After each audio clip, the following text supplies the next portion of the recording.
Okay, so here are the food groups to encourage. We have the fruits, of course, vegetables, and milk.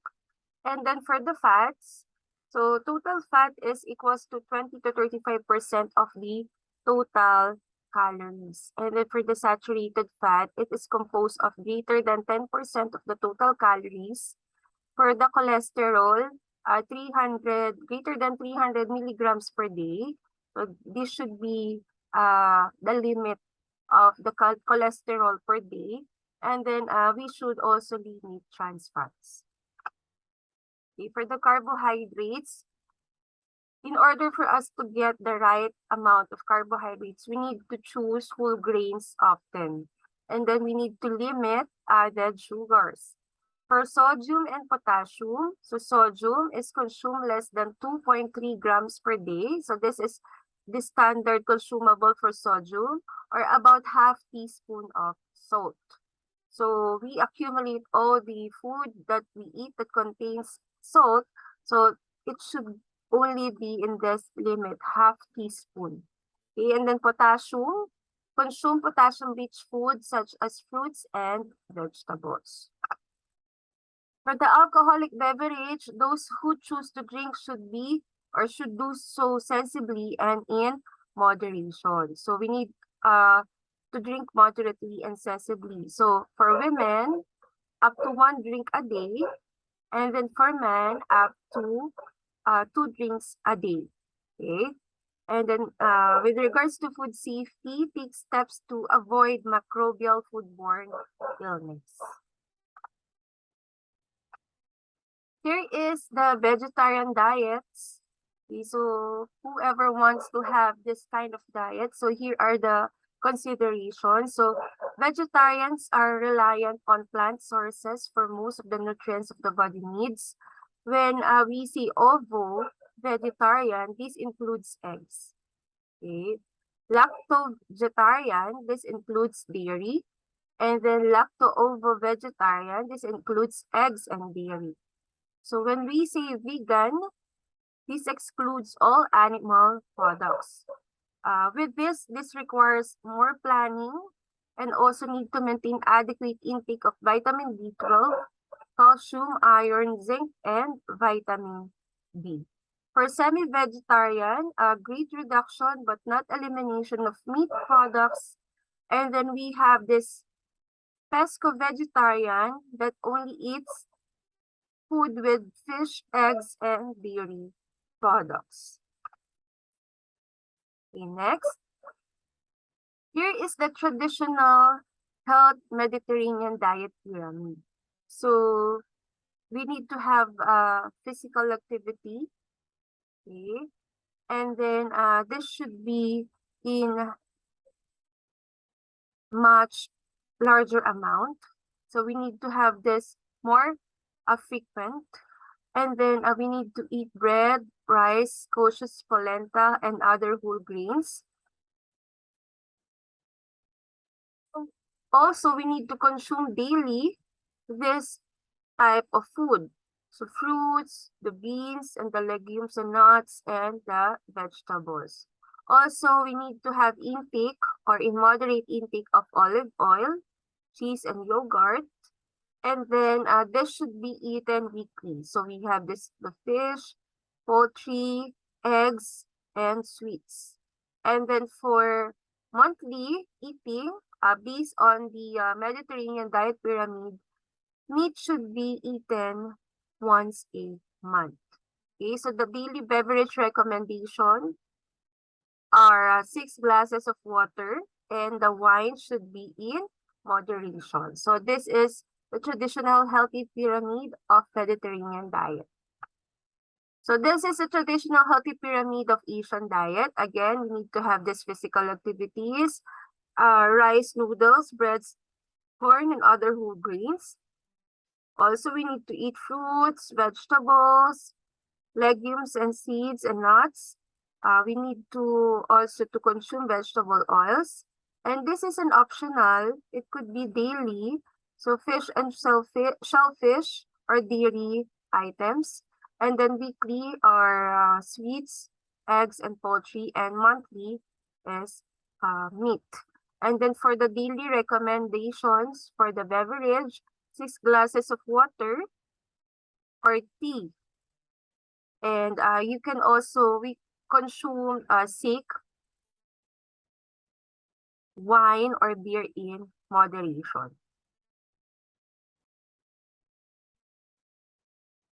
So again, for the daily beverage recommendation, in terms of alcoholic beverage, again, we have the sake, wine, or beer in moderation. So sake is an alcoholic beverage of Japanese origin made by fermenting rice that has been polished to remove the bran.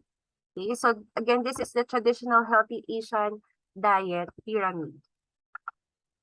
This is the traditional healthy Latin American diet pyramid. For the daily activities, we need to have this daily physical activity. So this should be done daily.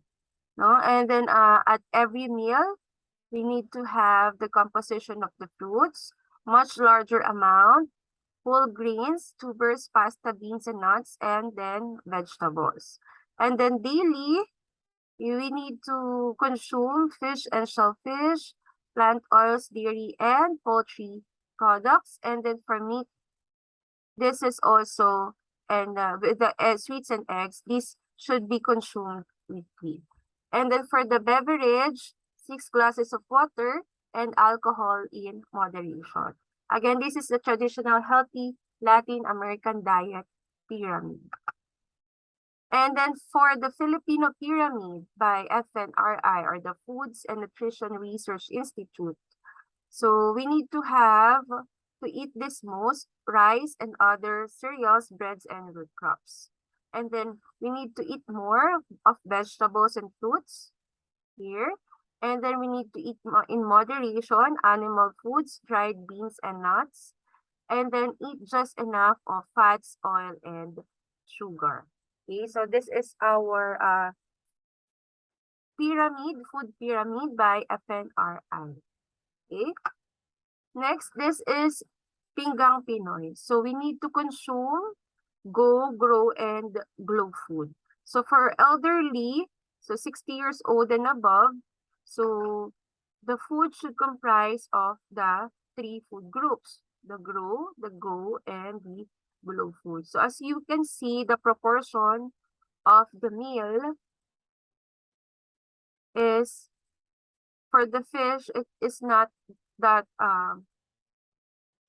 large compared to the rice and the vegetables, okay, as well as the fruits. So this should be complete. So for the elderly, for the pregnant and lactating women, for adults, for teens, and for kids. So development of Pinggang Pinoy for specific population groups was spearheaded by FNRI in 2015 and was launched at the 61st NDAP convention in 2016. So the food groups or the population groups are elderly, 60 years old and above, pregnant and lactating, then adults, teens, and kids. Okay. Here is the representation of the different icons for specific population groups. And then for the fast food, so fat density fast foods, 40 to 70% of calories in fast food is fat. Recommended intake of 20 to 35% of total daily calories from fat. So this is the recommended intake for the food that has fats. And then most people underestimate the calorie content in a fast food meal by as much as 500 calories. So if we only have 2,000 calorie intake, okay, so in just one eating, we consume 500 calories in fast food or fast food chains. So we need to limit eating in fast food chains.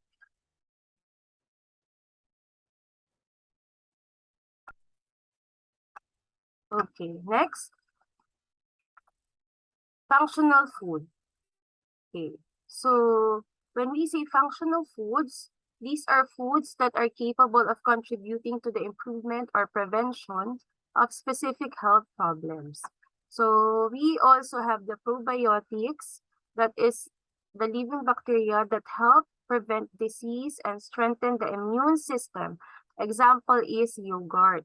So it is important to consume this regularly for us to have strong immune system. And then garlic, olive oil, high fiber foods, calcium rich foods, and antioxidant rich foods. So we also need this, no, for antioxidants. And then foods that are enriched with folic acid.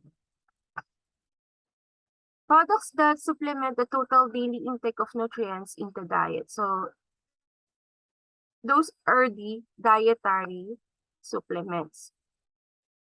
So we have lots of this being commercialized, and it is also helpful for our health.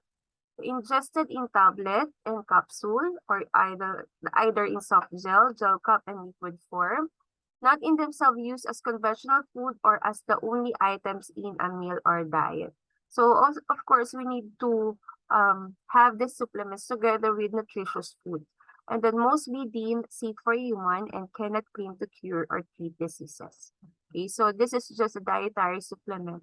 So those are the products that supplement the total daily intake of nutrients in the diet. But again, we need to really have or eat nutritious food. With regards to food allergies, when we say allergy, these are reactions in which the immune system attacks an otherwise harmless food or ingredient. So this is different from food intolerance, which is usually caused by enzyme deficiency. So the common food allergies include in peanuts, milk, soy products, shellfish, and wheat or gluten. Allergic reactions can develop slowly over several exposures. So it can be symptoms range from mildly unpleasant to life-threatening symptoms. So we need to be careful on the food that we are eating.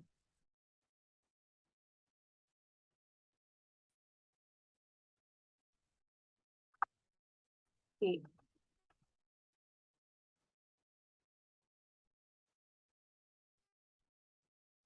So also in connection to food safety, so in order to prevent foodborne illness, safe handling, cooking, and storage of foods should be done. So here is the temperature that should be, or the temperature that should be remembered whenever receiving or cooking items, whenever receiving raw materials from the suppliers, or preparing our food at home, okay, or even in restaurant businesses. Okay, so the freezing point is 0 Fahrenheit. And then for the refrigerator temperature this is 40 Fahrenheit. And then hot foods is 140 Fahrenheit. And then for the lamb, beef steaks, veal lamb, and then medium rare, temperature is 145 Fahrenheit. For the meats, medium well, so egg dishes, pork, and ground meat should be 160 Fahrenheit. And then stuffing, ground poultry, reheated leftovers should be in 165 Fahrenheit. Poultry breast should be prepared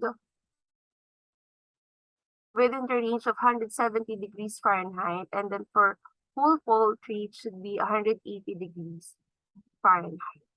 Okay.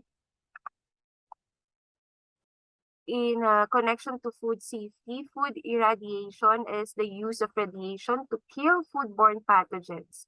The safe farming techniques, this is more humane treatment of farm animals, also improve food quality, reduce exposure to antibiotic-resistant bacteria or prions caused by mad cow disease and other chemicals. For the organic foods, they do not use growth hormone or antibiotics, not genetically engineered or irradiated, not using chemical fertilizers or sewage sludge, and the diseases, pests, and weeds are treated or controlled primarily with non-chemical means. So those are for organic foods. And then when we say food additives, they are promoting the color or flavor of the food, replacing sugar or fat, improve nutritional content, the texture, and the shelf life. And this is FDA tested.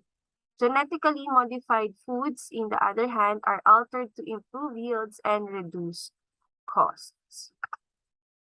Okay, that's it for the lesson discussion for today. I hope you learned something from the concepts being discussed about dietary recommendations. And I hope you all be safe and healthy. God bless and stay safe, everyone.